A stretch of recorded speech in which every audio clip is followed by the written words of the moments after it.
Bismillahirrahmanirrahim. Assalamualaikum warahmatullahi wabarakatuh.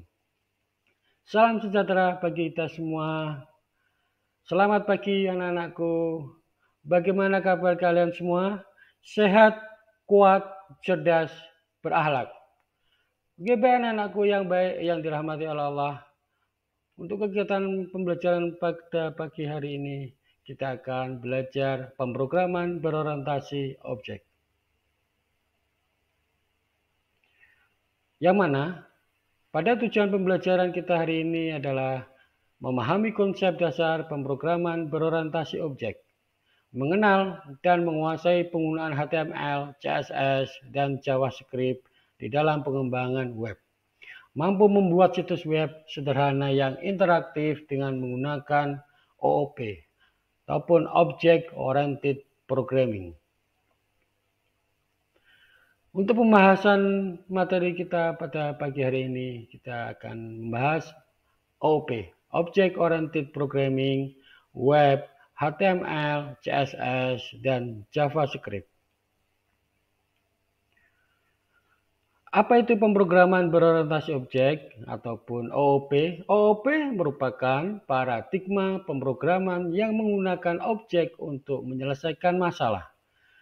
Dalam hal JavaScript, OOP memungkinkan pengembangan web untuk membuat objek yang memiliki properti metode yang dapat digunakan secara berulang. Ini membuat kode lebih mudah dikelola, dipelihara, dan diterapkan dalam proyek yang lebih besar. Dalam OOP, objek dapat memiliki hubungan satu sama lain dan dapat memiliki akses ke properti dan metode yang dimilikinya. Apa itu web? Web adalah sebuah sistem informasi global ataupun lokal yang terhubung melalui internet ataupun intranet. Web terdiri dari berbagai halaman yang dapat diakses melalui perangkat lunak web browser seperti Google Chrome, Mozilla, Safari, Opera, dan lain sebagainya. Setiap halaman web biasanya terdiri dari teks, gambar, dan multimedia, serta terhubung dengan halaman lainnya melalui tautan ataupun hyperlink. Web memungkinkan pengguna untuk mengakses informasi, layanan, dan berbagai sumber seperti situs web, media sosial, dan aplikasi web. Selain itu, web juga memungkinkan pengguna untuk berinteraksi dengan informasi dan layanan melalui formulir, komentar, ataupun pesan. Apa itu HTML? HTML adalah singkatan dari Hypertext Markup Language, yaitu bahasa markup standar untuk membuat dan menyusun halaman web dan aplikasi web. Biasanya, penggunaan umum HTML adalah untuk menyusun bagian paragraf, heading, maupun link pada halaman web. Dalam HTML, konten halaman web disusun menggunakan elemen-elemen HTML. Misalnya, elemen kurung sudut P digunakan untuk menandai paragraf. Elemen kurung sudut IMG digunakan untuk menampilkan gambar. Dan elemen kurung sudut A digunakan untuk membuat hyperlink. Apa itu CSS? CSS ataupun Cascading Style Sheet. CSS adalah bahasa Cascading Style Sheet dan biasanya digunakan untuk mengatur tampilan elemen yang tertulis dalam bahasa markup seperti HTML. CSS berfungsi untuk memisahkan konten dari tampilan visual situs web. CSS dibuat dan dikembangkan oleh W3C ataupun World Wide Web Consortium pada tahun 1996. Tujuan CSS untuk memberikan style pada website ataupun web, menentukan ukuran screen gambar atau tampilan atau halaman web menjadi responsif, font, warna, background, border, tabel, dan lain sebagainya. Apa itu JavaScript?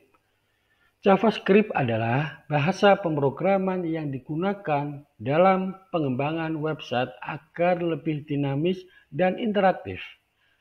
Kalau sebelumnya kalian hanya mengenal HTML dan CSS, nah sekarang kalian jadi tahu bahwa JavaScript dapat meningkatkan fungsionalitas pada halaman web.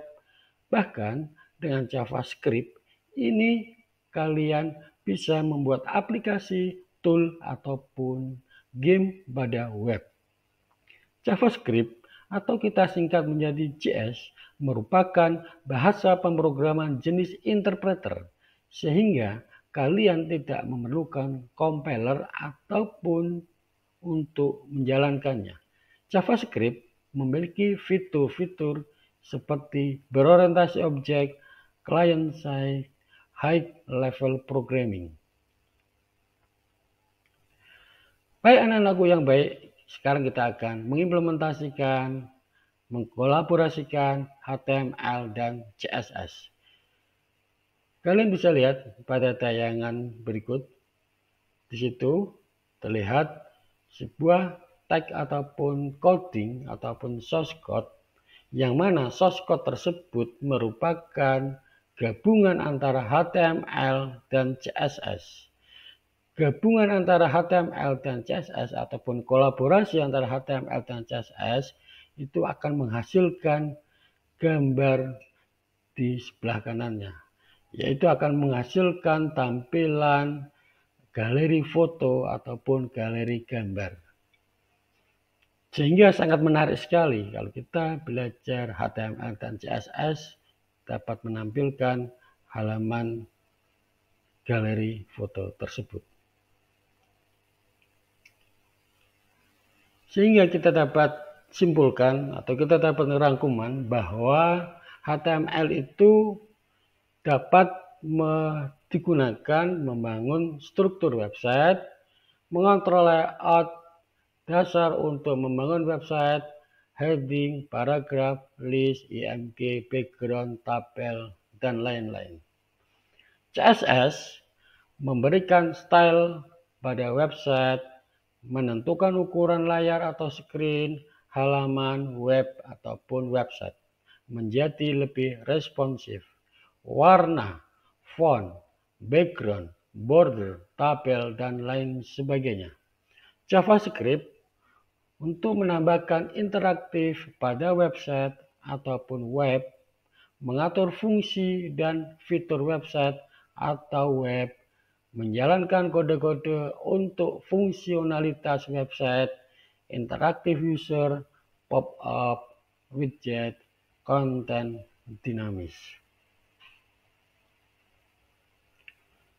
Oke, baik, itu saja anak-anakku yang dapat saya sampaikan pada materi pembelajaran pada pagi hari ini. Semoga bermanfaat. Salam sehat, salam kuat, salam cerdas, salam berakhlak. Terima kasih. Wassalamualaikum warahmatullahi wabarakatuh.